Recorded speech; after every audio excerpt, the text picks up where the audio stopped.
喺香港，有一款全白色車身列車行駛住市區4線，而呢一款列車係香港第一款嘅地鐵列車。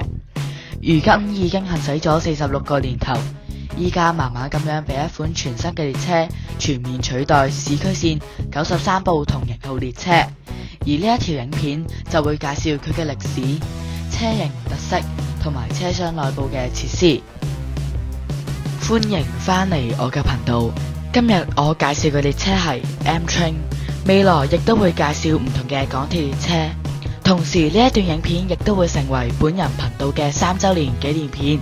廢話唔講咁多，我哋依家去片。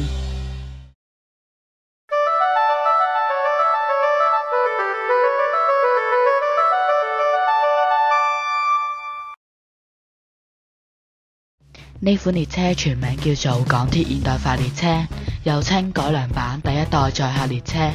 佢係港鐵公司嘅第一款列車，亦都係港鐵市區線歷史最悠久嘅一部列車。投入服務之前，更加在泰恩威爾地鐵嘅路軌上面試行添。列車由英國都城家務生產，首批列車連同早期修正系統，於1979年10月1日正式投入服務。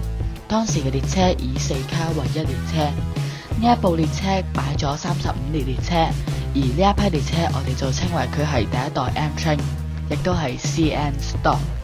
列車所屬編組號碼為 A101 到 A170。為配合荃灣線喺1982年全線通車，地鐵於1979年再向都城家務增購170卡列車，呢一批列車我哋稱佢為第 2A 代 M Train，即係 CT Stock。同時呢一款列車亦都係佔比所有 M Train 入邊最多嘅列車。列車所屬編組號碼為 A171 到 A247。為配合港島線通車，地鐵喺1981年增購128卡列車。呢一批列車我哋稱佢為第 2B 代 M Train， 即係 I Stock。列車所屬編組號碼為 A48 到 A256。由1986年10月14日起，全線所有 M Train 均以8卡車廂行駛，配合乘客增長嘅需求。為配合觀塘線東區海底隧道段喺1989年通車，地鐵再喺1985年增購33卡列車。呢一批列車我哋稱佢為2C 代 M Train， 即係 G Stock。列車所屬編組號碼為 A257 到 A269。為增加繁忙時間嘅載客量同埋改善非繁忙時間嘅服務水平，地鐵再喺1992年邀請列車製造商製造共88卡第3代 M Train， 即係 H Stock。列車所屬編組號碼為 A270 到 A291。順帶一提，翻新前嘅 M Train 因為車頭係白色，所以佢嘅別稱係白頭。1996年，地鐵公司因應第一代列車車齡達到17年，系統亦進入中年階段，同時列車機件因為長期運作而出現耗損，是適當時間更新設備，因此所有 M Train 全面翻新。列車於1998年開始翻新，直至2001年，所有 M Train 翻新完成。翻新後嘅 M Train 就係我哋依家平日見到嘅模樣。列車增加了閃燈路線圖、電子顯示熒幕等等。為配合迪士尼線於2005年8月1日通車，地鐵於2002年12月至2005年5月將10卡 AC 編組同埋2卡 BC 編組嘅第3代 M Train 翻新成迪士尼線專用列車。所涉及嘅列車編組就係列表上顯示嘅列車編組啦。2014年，港鐵為乘客帶來更舒適嘅旅程，探討於2019年至2022年翻新或者更換78列嘅方案，其餘15輛 M Train 或會保持原狀。2015年7月22日，港鐵宣布批出93列新列車合約，全面更換此款列車，迪士尼線列車除外。呢一批列車因為喺青島生產，所以稱為佢係 Q Train。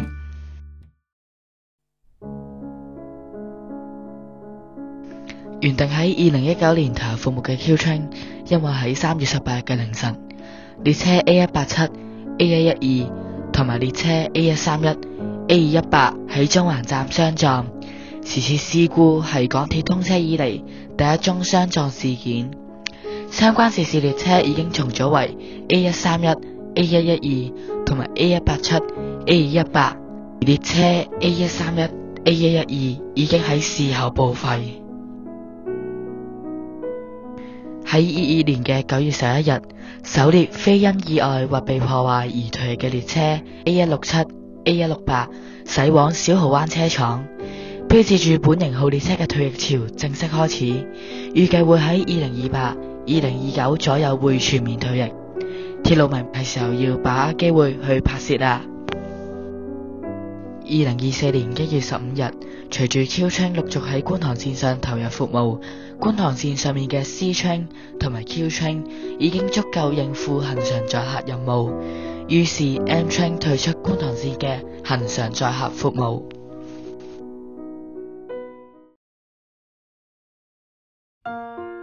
雖然話 M Train 退出咗觀塘線嘅恆常載客服務，但係為咗慶祝港鐵45週年，港鐵公司特登推出咗一輛復古 M Train，於2024年嘅8月22日喺觀塘線上首航，行走彩虹至何文田，隨後亦行走不同嘅市區線，直至2025年2月8日。M Train 係港鐵公司擁有之市區線直流電通勤列車。市區線 M Train 嘅動胎比例為 6M2T， 而迪士尼線嘅 M Train 動胎比例為 4M。列車車身顏色為白色，車頭顏色為黑色和帶有港鐵嘅 logo。M Train 車頭頂部有一枚限速手控閃燈，而荃灣線大部分 M Train 車頭上面有兩個感應器喺限速手控閃燈旁。另外列車 A199、A177、A220、A217、A184 曾經安裝過隔音氣墊，但該隔音氣墊已經喺2017年6月起停用並且拆走，只留下金屬外框。M Train 第 2A、2P 代部分列車車門仍然有車門手握。M Train 列車上嘅扶手吊環為紅色三角形樣式，除了列車 A169、A164、A247、A232 改用了軟膠吊環扶手。列車開門指示燈為圓形，裏面有兩個燈泡。車廂連接處喺2000年發生乘客跌落路軌事件後加裝3條防墜鏈，但後來因為加設月台幕門或者閘門，已經全面拆除。至於迪士尼線嘅部分，車身同埋車內採用了迪士尼嘅設計，車窗採用了迪士尼老鼠嘅圖案，扶手吊環亦都係迪士尼老鼠嘅圖案，車頭顏色為藍色，以及車門減少至3對車門。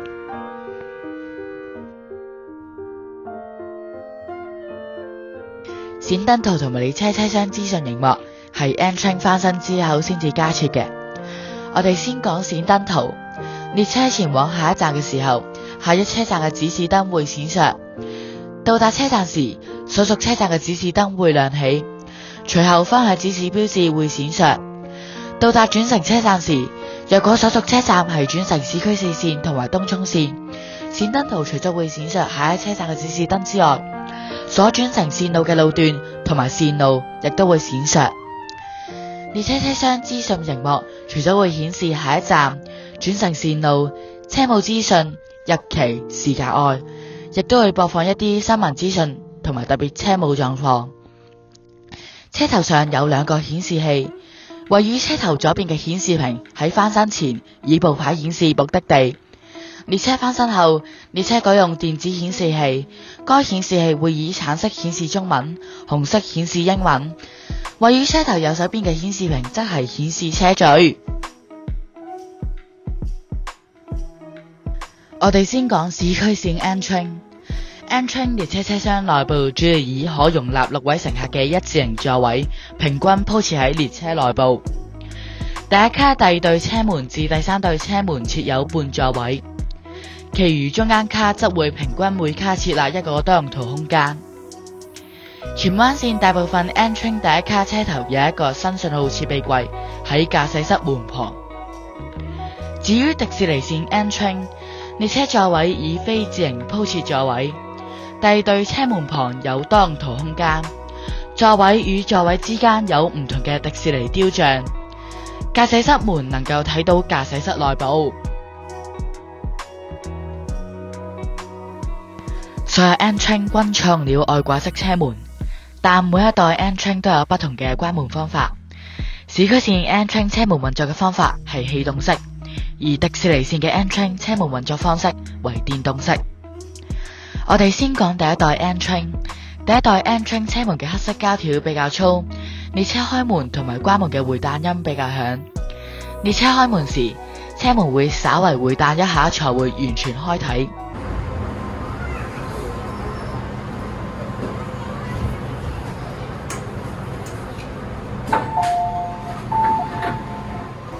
列車關門時，車門會稍為回彈一下才會完全關上。請勿靠近車門，前不要靠近車門。Please stand back from the train doors.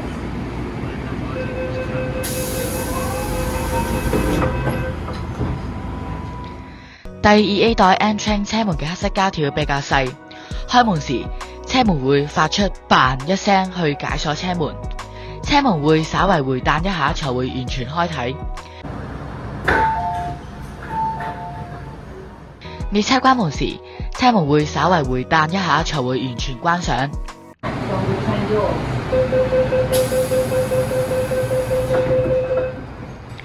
第二 B 代 N-Train 車門開啟時，車門會發出嘭一聲去解鎖車門，車門會稍為回彈一下才會完全開啟，但聲音力度不如 2A 代。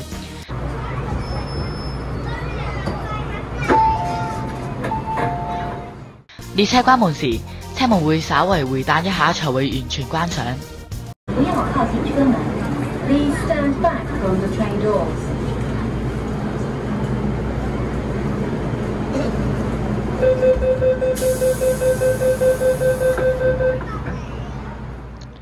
第二 C 代 N-Train 開啟時會反彈一下才會完全開啟。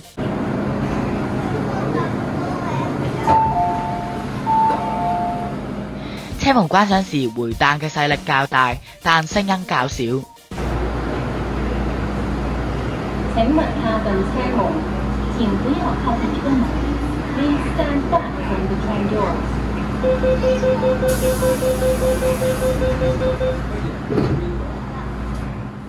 第三代 N-Train 開啟車門嘅時候，反彈幅度唔明顯，甚至乎冇。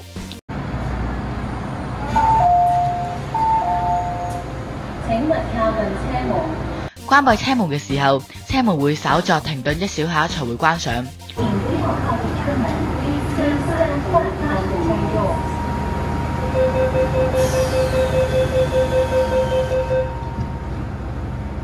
對我嚟講，呢一代 N-Train 開關門比較溫柔。迪士尼線 N-Train 因為車門運作方法改為電動式，車窗改為橢圓形嘅形狀，列車開門時會首先向關門方向反彈一小下，才會開啟。Disneyland Resort Time.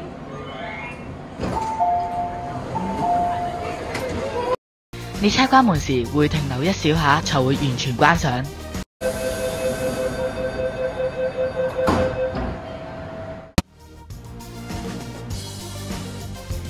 N-Train 除了 2B 代之外，其餘列車均使用了阿爾斯通嘅 GEC GTO Chopper， 而 2B 代 N-Train 採用了30嘅 RCT Chopper， 但因為兩者聲音相似，以及所有 2B 代均與其他代數 N-Train 相結合，故此本人只會展示阿爾斯通嘅 GEC GTO Chopper 嘅含走音。但因為列車使用嘅斬波器屬於一種老舊嘅設備，因此維護成本較高。順帶一提，呢個係港鐵重鐵系統中唯一一款使用斬波器嘅列車。列車加速時，列車會先發出斬波器嘅聲音，隨後列車加速嘅時候會逐漸變成直流馬達嘅聲音。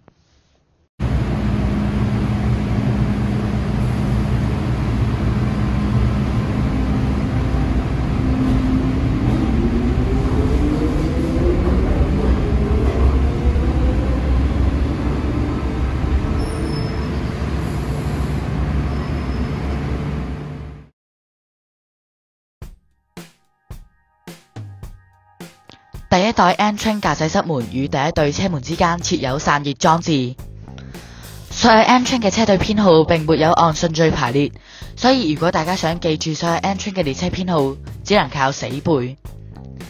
市區線 M train 部分吊環比較光滑，部分吊環觸感係磨砂嘅。大多數 M train 並不是獨立編組。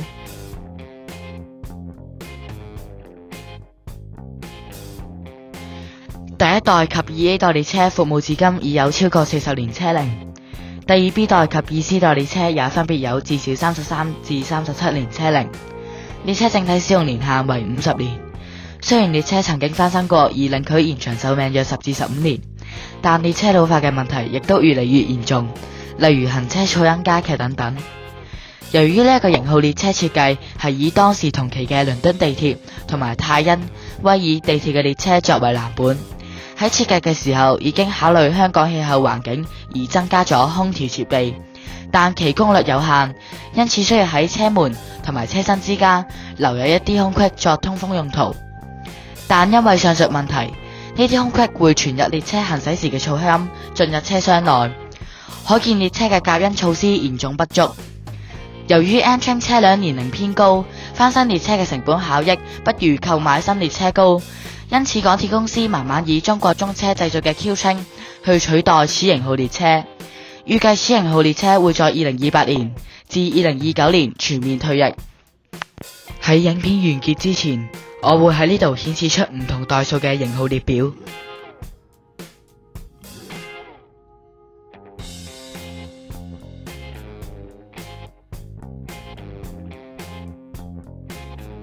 咁呢一條影片就到呢度結束啦。由於呢一條係本人第一次製作港鐵列車介紹嘅影片，如果有任何錯漏，歡迎大家留言。此外，若果此影片能夠獲得50讚好，我會更新下一條港鐵列車介紹影片，歡迎大家敬請期待。如果好奇下一條影片係咩內容，咁就歡迎大家訂閱並持續追蹤我頻道啦。多謝大家收睇，我係龍鐵，我哋下次再見。